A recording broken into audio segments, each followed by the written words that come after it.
Welcome back to Dan Cave and welcome back to another video build. So, back in December on the bench, I gave people the opportunity to vote for one of my next builds. So I gave you 4 options, showed them again up there. And you guys all chose the Fujimi Mercedes 190E2.5-16 Evolution 2 DTM car and a character scheme. So that's what this video build is. So the 24 scale Fujimi kit. So it's quite a relatively old kit from Fujimi, not that detailed. It was originally intended to be a motorized kit. Let's see how I get on. Let's head straight on over to the bench and dive into this kit. So I'll come back at the end for some final thoughts, but as ever, over we go. So there's the decal sheet from DecalDoc, which I will say was absolutely excellent. And there's the instructions. So first step, as always, is figure out what needs to be painted in any kind of body color. So I'm just highlighting the bits that I need at this stage. And then I get a little bit distracted by DTM videos on YouTube. It's kind of hard not to. Some awesome racing back then with some awesome cars. However, once I'm undistracted, it's a chance to get all the body parts together that I need and get them all cleaned up prior to priming. Now, the spoiler itself comes in 3 parts, so it is worthwhile just mucking it up in location to help glue it a little bit more accurately. So there's no real locating points, so it's a little bit of holding it in place, getting the glue to bite a little bit, grab a little bit, and then leave it set for a bit. And then it's easy enough to remove. However, that joint will always be relatively weak, so do be careful. So once that is done, time to clean up all the seam lines on the bodywork. Kind of usual seams running front to back, all cleaned up with some UMP thinny sticks. Various grades, kind of working my way up to the UMP sanding sponge. And then in some places, maybe use the buffer just to make sure I get rid of any of the deeper scratch marks. But I do find that a used UMP thinny sponge or UMP sponge sander is very good prep prior to primer. Particularly if it's used, because it's not as coarse as when they're brand new. So first up is primer. So it's going to be 3 coats of UMP white primer. And this is all very dull because it's white paint on white plastic. However, there's 3 coats laid down, and that's all given about 24 hours drying time. So once I'm satisfied, I've got a good base of white paint on white plastic. I'm going to use some decanted TS26, which I'm here decanting.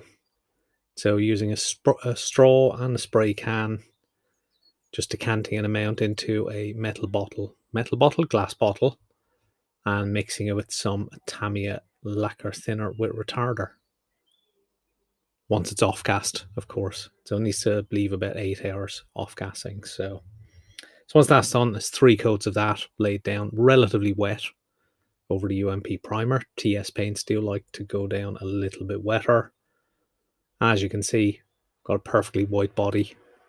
Helps that it's white plastic.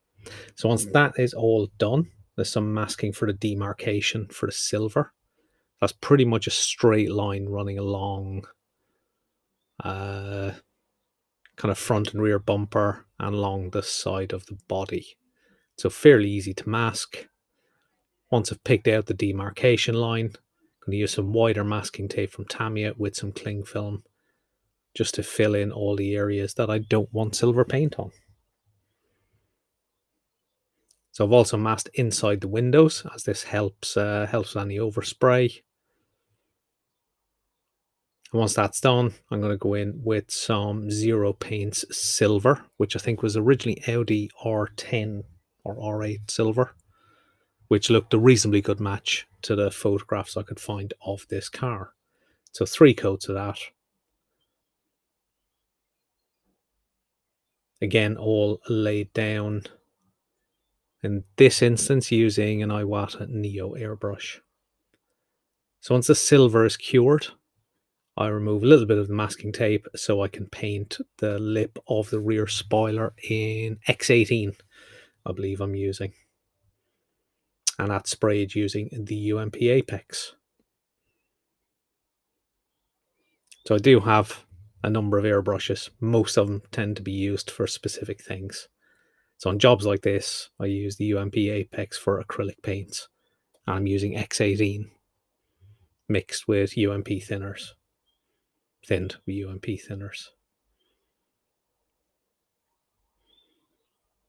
So 3 coats of black goes down on the spoiler itself and the lip spoiler on the body.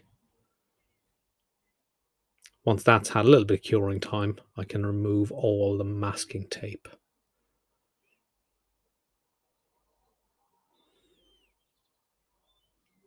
So a little bit of care, of course, in removing any masking tape from the body, but all the masking tape was detacked before it went down.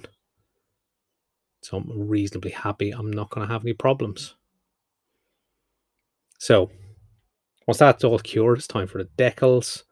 With these decals, the entire sheet is one sheet of decal. So all the decals need to be cut out individually. So it is a little bit of a pain, but the decals themselves are awesome. Definitely recommended. I would recommend Decal Doc. Got some great schemes. However, the decaling process is reasonably long because you have to cut everything out. Can add a little bit. So it's the usual decaling process, some more mortar, UMP decal solutions, and a variety of brushes, and silicone headed brushes as well are quite handy for moving decals about. Plenty of cotton buds, a little bit of heat in places as well.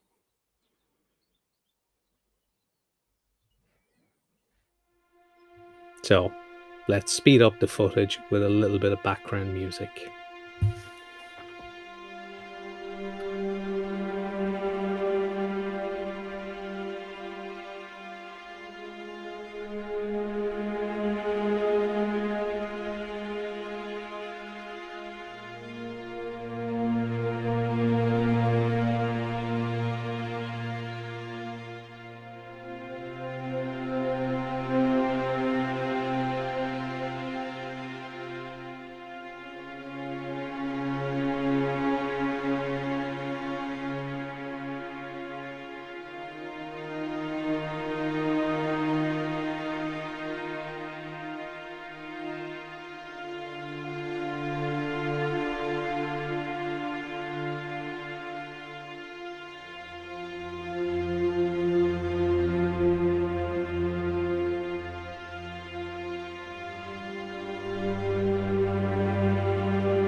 So once the decals are complete, they can be left cure for about 24 hours, and then it's ready for 2K time.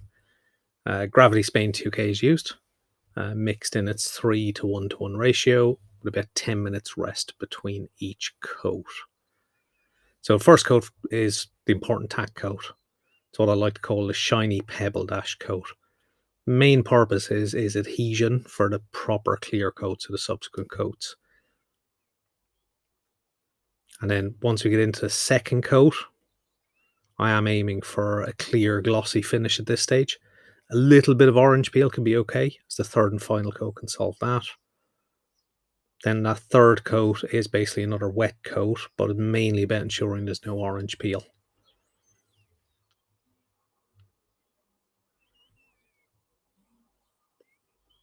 So as you can see, I'm just laying down the 2K, trying to alternate side to side, front to back. And then when I get onto the third coat, This is really just about making sure there's no orange peel visible, because pretty much what you see at this stage is what you're going to get. It will self-level a little bit, but any major orange peel will pretty much cure in that way, and it'll just add to the amount of work you need to do in the flat and polish stage a little bit later. So once I'm happy with this 2K, the body can now be left for about 3 days to cure. And while that's underway, it allows me to start on some of the other parts of the kit. But however, overall, I'm pretty happy with this 2K finish.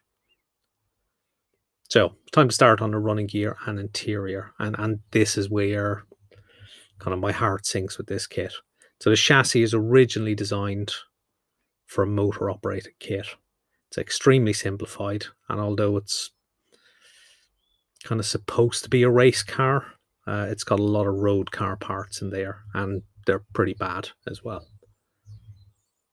It's kind of a mixture of things. There is the road car steering wheel. There is a race steering wheel in there, but it just looks completely out of scale.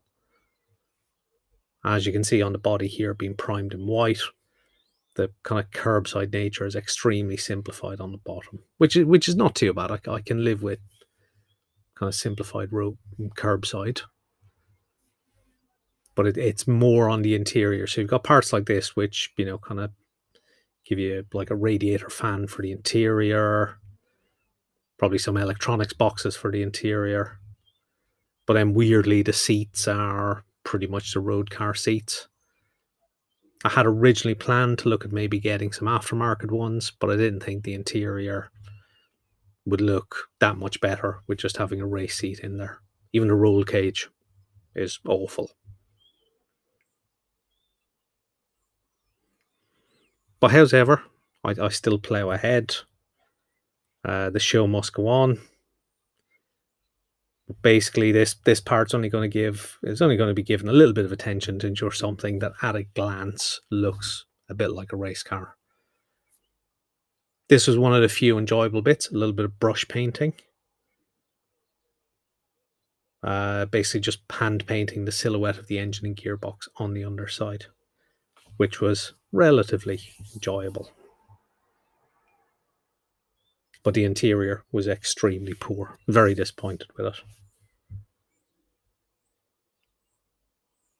So as you can see, parts like this kind of give the appearance of race elements, but then the door cards are basically the road car door cards.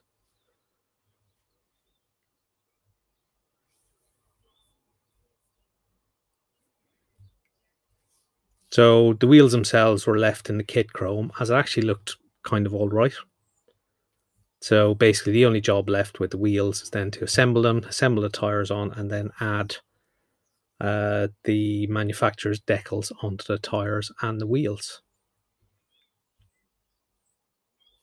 So once that's done, can assemble the running gear, which is all extremely simplified. Basic hubs, basic brake disc and caliper, and they assemble very simply into the wheel assembly on the underside of the car.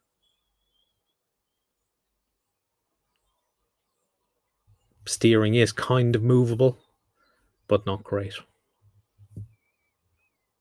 So you use a little bit of CA glue to assemble the interior parts, and poof, look, it's done.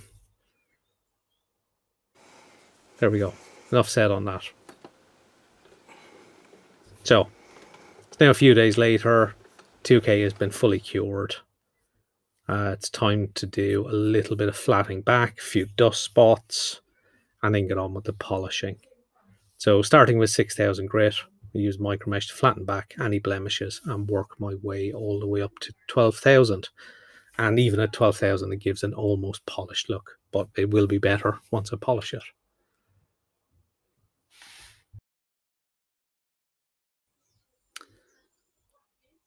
So as you're progressing through the grits, make sure you dry off the body, look for them high and low spots, and then keep going with the micro mesh. So at this stage, I did notice a couple of decals had not been fully sealed down at the edges, and a little bit of 2K has snuck in under the edge. So this can happen with decals cut like this from a single sheet. Now, normally the best way to deal with that beforehand is to use some UMP extra strong on the edges. I didn't do that, hence I paid the price. But nonetheless, it's only in a couple of areas. They're not highly visible. I've just got to accept it and move on, because not much can really be done at this stage. So it's on to the polishing. So using UMP polishing compound number 1 with microfiber cloth. And then once that stage is done, it's on to the UMP polish number 2. And that should bring the body up to a nice high gloss finish. Once that's all tidied up, you can then wash off any of the residue using some water and maybe an old toothbrush, or even use your airbrush with some water in to use like a jet wash. And you end up with a nicely cleaned body. So once it's nice and fully dry from any of the water you use to wash off the polish residue, you can begin the masking process for any of the window rubbers and roof rails. So in this case, I've decided to cut some of them out using a knife. There's a nicely defined demarcation for the window rubber, and it's easy enough to just run a very sharp brand new scalpel blade around the indentation, and you reveal exactly where that window rubber will get sprayed. So progress on to the rest of the car, fully mask up everything you want, including the front grille in this case, because that will end up being painted chrome. Head over to the booth, spray with black, and once the black is cured, in this case I've also sprayed the grille in some Green Stuff World chrome. So once that's all cured and the masking is removed, I'm going to add a panel wash. I normally do this prior to 2K, but with white paint, I do find sometimes you can end up with a little bit more staining on the white, which is harder to remove. So I actually decided to do it at this stage, so once the 2K is down. So once that's had a little bit of drying time, any excess can be cleaned up with a cotton bud and some odorless mineral spirits. So when that job is done, the glass can then be cleaned and then fitted in place using some UV curing glue. So it comes with a little UV light. Hold it over the spots of UV glue for about 20-30 seconds, and that'll nicely cure, and it removes any risk of fogging that you get using CA glue. So the chassis and wheels were assembled earlier. They can now be slotted in. As you can see, I've added the rear view mirror as well. We slot it into the body. The fit is actually quite reasonable. It goes in fairly easy. And then it's ready to attach all the exterior bits. So there's a little bit of paint work done on the reflective part of the lights. I've also used a Sharpie around the outside of the actual lenses, give the appearance of the ceiling rubbers, and then I'm using a little bit of PVA glue to put the headlight lenses in place. And that's done for all the external glass work, both headlights and the rear lights as well. So all the other minor external parts could be added using PVA, with the final step, the addition of the rear spoiler, also attached using some PVA glue. Again, with any external parts, PVA glue is your friend. It's easy to clean up if you make a mistake. You don't risk spoiling that 2K finish using any CA glue at this stage. So there are a few final decals to add at this stage, including the driver's name on the rear windows, Michael Schumacher in this case, and some titles for some sponsorship titles for the windscreen. So once that's added and pushed into place correctly, the final step is to add the single wiper blade, which if you look at any of the videos, they normally sit straight up. That can be popped in place using some PVA glue. So I think it's actually Glue and Glaze is the PVA glue I'm using. And that is the build complete. So we'll get a final polish up using some UMP shine, but we can head over and have a look at pictures of the final product.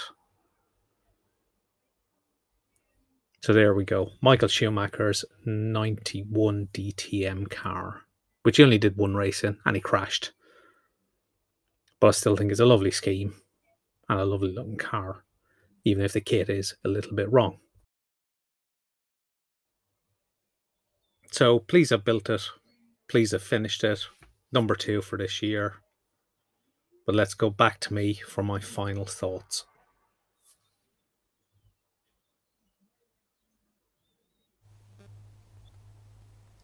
So there we have it. There it is. That is the Mercedes 190E 2.5-16 Evolution 2 from Fujimi in 24th scale, all done and dusted. So overall, I actually quite enjoyed it. The interior running gear is atrocious. You know, even for a curbside kit, I can live with a curbside kit. You know, because they are what they are. But the interior on this is just somewhere caught between some of the original road car parts, some attempted race car parts, and I'm not sure it achieves kind of either in any accurate way, which is pretty poor. The overall body shape, a lot of people think it's wrong. I would probably tend to agree that something looks a little bit off on the kind of side profile. I don't know if it's the height of the windows, whether they need to drop down a little bit. The kind of side of the body looks a little bit long, but when it's all together in its race scheme, it actually looks okay. You can kind of see it up in the corner. And yeah, for me, I quite like how it looks, quite like how it came out.